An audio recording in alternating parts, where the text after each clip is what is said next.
Hello mga katubig, welcome back po ulit dito sa ating Beeswater channel. Dito po inyong mapapanood sa aming YouTube at tsaka sa aming Facebook page. At ang ating topic for today na aking share sa inyo ay patungkol sa kung paano mag-monitor ng inyong makina. Okay? So, sa aking previous na video dati ay nag-share ako doon kung paano ba natin ma-monitor natin, kung paano ba natin ma-monitor yung ating business. At doon sa form na ito ay sinare ko sa inyo kung ano yung mga dapat na i-input natin doon. Like for example, kung ilang containers ang lumalabas o na-refill natin, ilan yung na-deliver ng driver, etc. Dito naman ay aking sisa sa inyo kung paano natin i-monitor daily itong ating makina.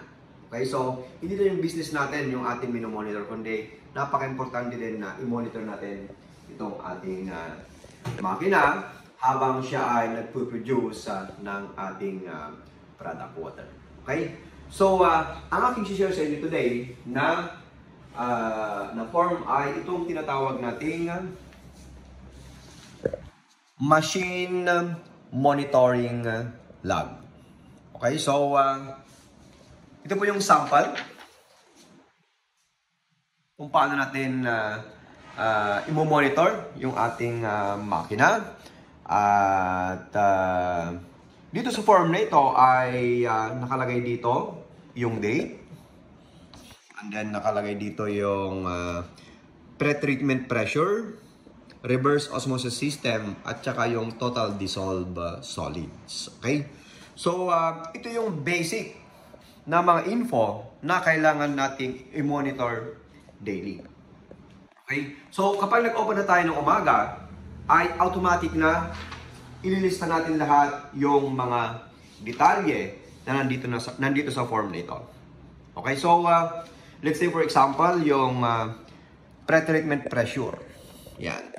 Ililista natin doon kung ano yung pressure sa ating anthracite media, carbon media, at saka yung softener media. Okay? Dito sa setup na ito ay saan po natin makikita ang mga ito? Ito yung ating pre-treatment ng mga FRP.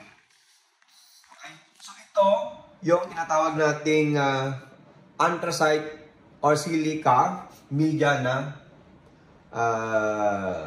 na pressure. Okay? Then yun naman yung carbon media pressure natin. At yung nandun sa dulo, ayan yung ating pressure para sa ating softener. Okay? Take note mga katubig na sa form na ito natin gagamitin, dapat naka-switch on yung ating feed pump at saka high pressure pump. Okay? So ibig sabihin bago tayo maglista ng ating mga data dito, ay dapat gumagawa tayo ng purified water. Hindi yung feed pump lang. Dahil kapag yung feed pump lang yung ating pinaandar, ay useless po yung mga ililista nating mga data dito. So take note, kapag maglilista na tayo dito, ay after nating may switch on ang feed pump at saka high pressure pump. Okay? So yun yung mga kailangan nating i-monitor sa pre-treatment yun yung kailangan i-monitor ng mga pressure sa ating pre-treatment. Okay, so yung susunod naman ay yung sa reverse osmosis system. So ano yung ating kailangang i-monitor or lista doon sa reverse osmosis system? So dito tayo titingin dito sa control panel natin. So dito natin makikita kung ano yung system pressure, brine pressure, kung ilan yung flow ng ating permeate, at saka yung ating concentrate. Okay? So dito natin makikita kung ilan ba yung ating production. And at the same time, kung tama ba yung working pressure ng ating makina. Okay? So, itong system pressure, ito yung pressure bago papasok yung treated na tubig dito sa ating membrane bago. Okay? So, yun yung pressure na ating chinecheck po doon. After yun, ng out ng ating vertical pump. Okay? At yung brine pressure naman ay yung after ng out ng ating membrane. Okay? So, yan yung ating minomonitor na pressure dyan. So, any delta or difference dito ay napaka-important nating malaman kasi yun natin madidetermine kung nagbabara-bara na ba yung ating membrane. Okay? So, another thing is yung permeate flow. So, dito ilista natin lahat kung nasaan yung metal na ito. Kapag switch on na natin yung feed pump at saka high pressure pump, dito sa ating system, sa water system ay pag-switch on natin ito, mayroon 30 seconds na delay o tinatawag nating flushing. And then after 30 seconds ay aangat na po lahat ang mga pressure diyan. Pressure dito sa system pressure at brine pressure and at the same time yung ating flow meter ng permeate at saka concentrate. At yun yung mga ililista natin. Okay? So once na umangat ang mga yan, umangat ang mga ito, ililista natin ang mga ating nakitang mga data dito. Okay? So, yan yung sa ating reverse osmosis system. Then, yung panghuli naman ay yung total dissolved solids. Nang alin? Total dissolved solids ng ating raw water at total dissolved solids naman ng ating product water. Dito sa ating system na water ay dito natin ma-determine yung ating TDS ng ating product water. So once na nag-switch on na switch on na natin yung feed pump, high pressure pump, after 30 seconds, gumagana na yung ating system, lalabas po dito yung TDS ng ating product. So, how about yung ating raw water? That's the time na gagamitan po natin siya ng portable na TDS meter. Kukuha tayo or sasalok tayo ng tubig doon sa ating raw water at ilulublob natin yung ating TDS meter sa baso at i-check doon yung lalabas na result in ppm. Okay? So, daily po natin gagawin ito ay mas okay na kapag morning bago tayo mag-operate.